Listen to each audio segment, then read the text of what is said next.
Can art heal emotional wounds? Human beings carry invisible stories inside them. Some are filled with joy and memory, while others are shaped by loss, stress, or experiences that were never fully expressed in words.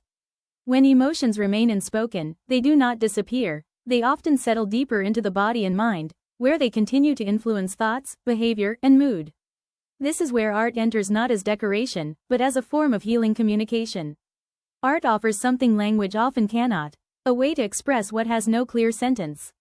A feeling of grief, anxiety, confusion, or longing can be difficult to describe directly, but it can be translated into shape, color, texture, and movement. In this translation, something important happens. The emotion becomes visible. Once something is visible, it becomes easier to understand. And what is understood can begin to change. In neuroscience and psychology, this process is often linked to emotional regulation. When a person creates art while experiencing strong emotions, the brain engages both emotional centers and higher cognitive regions at the same time. This connection allows feelings to move from raw experience into structured expression. Instead of being overwhelmed by emotion, the mind begins to organize it.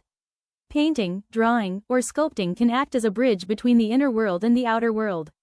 What was once trapped inside becomes externalized on paper or canvas. This act of externalization creates psychological distance. The emotion is no longer only inside me, it is also on the page. That shift alone can reduce emotional intensity.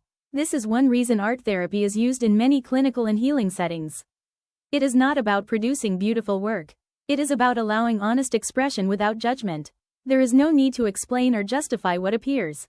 The image itself becomes the voice. Over time, this process can help reframe difficult experiences.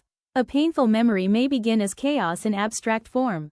With continued creative engagement, it may evolve into structure, symbolism, or even transformation.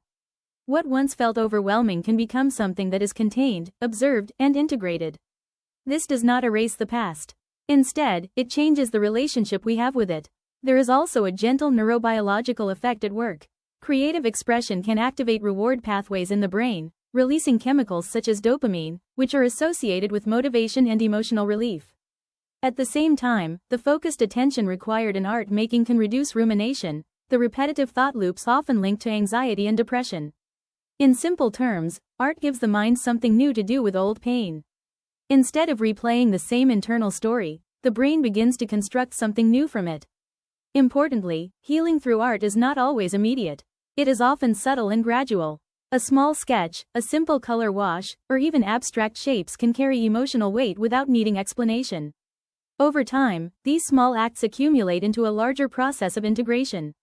What was fragmented begins to feel more whole. What was heavy begins to feel more manageable. And what was silent begins to find a voice. Art does not promise to erase emotional wounds, but it offers a way to hold them differently, to give them form, space, and transformation. And in that process, healing becomes not a single moment, but a gentle unfolding through color and creation.